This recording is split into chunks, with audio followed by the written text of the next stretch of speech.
मतलब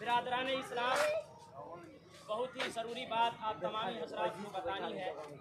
आप तमामी हज़रात please listen to me carefully, ध्यान से दिल के कानों से सुनिए। 2 मिनट ज़्यादा से ज़्यादा आपसे मुखातब होगा। पहली बात तो ये है कि निकाह के ताल्लुक़ से जो हमारे यहाँ एक रस्म व रिवाज बन चुका है कि निकाह पढ़ाने के बाद लड़का अगर खड़ा होकर सलाम नहीं करता है तो उसको हम अपने मुआशरे में मायूब समझते हैं कि यार इस नो रियलिटी, ये बिल्कुल इसकी कोई हकीकत नहीं है, इसकी कोई शरई हैसियत नहीं है। इसलिए एक रस्म है, रिवाज है और इसको ख़त्म करना ज़रूरी है। तो अगर दुल्हा साहब खड़े होकर सलाम न करें, बिल्कुल मायूब नहीं समझना है। इसका कोई सबूत हमारे पास, कोई एविडेंस, कोई प्रूफ नहीं है। एक बात ये क्लियर हो गई।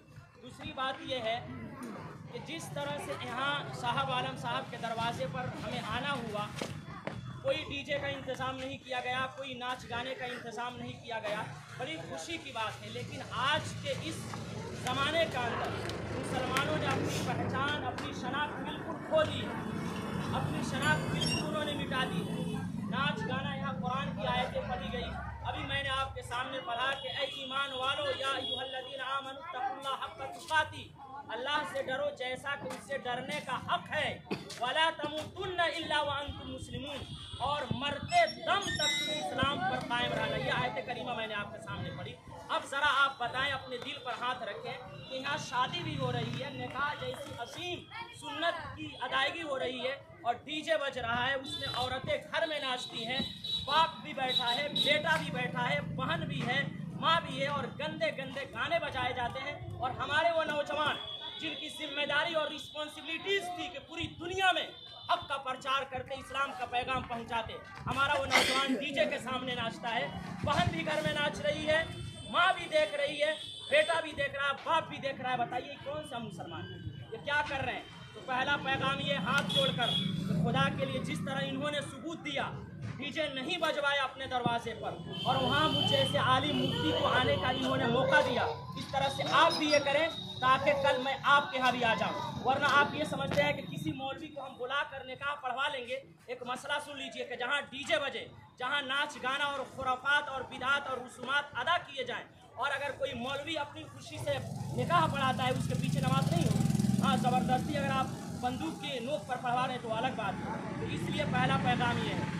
और दूसरा पैगाम ये है कि बहुत सारे हमारे नौजवान जो मुस्लिम नौजवान हैं, किसी के हाथ में कड़ा है, कोई चूड़िया पहना, ये सब क्या है भाई? ये मुसलमानों की पहचान नहीं है। खुदा के लिए अपनी पहचान बनवाइए, अपनी शनाख्त है, आपकी एक आइडेंटिटी होनी चाहिए कि लगना चाहिए कि आप वाकई में आखिरी नबी के उम्मती हैं। ये क्या है कड़ा क्या पहन रहे हैं? कोई ये पहन रहा है, कोई ये पहन रहा है, ये सब गलत बातें हैं। बस मैं अपनी बात ख़त्म करता हूँ और हाथ जोड़ के तमाम लोगों से मैं रिक्वेस्ट करता हूँ कि खुदा के लिए कोई डीजे, कोई नाच गाना, कोई बजाना नहीं, और इतनी तादाद में बारात भी आप लेकर ना जाएं। बारात बिल्कुल शादी को आसान से आसान बनाएं, बिल्कुल निकाह को आसान बनाने की कोशिश करें।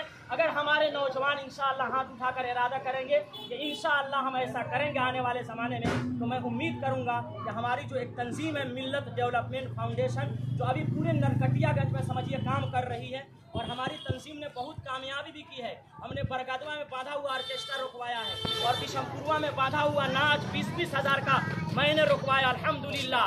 बिनवलिया का अंदर रुकवाया है, इसी तरह से चंडालपुर का अंदर रुकवाया। अगर हमारे नौजवान तैयार हैं, हमारी बातों से एग्री करते हैं और वाकई में उनके दिल में अल्लाह और उसके रसूल की मोहब्बत है, हाथ उठा कर कहें कि इंशाअल्लाह तो आज के बाद हम ऐसा नहीं करेंगे।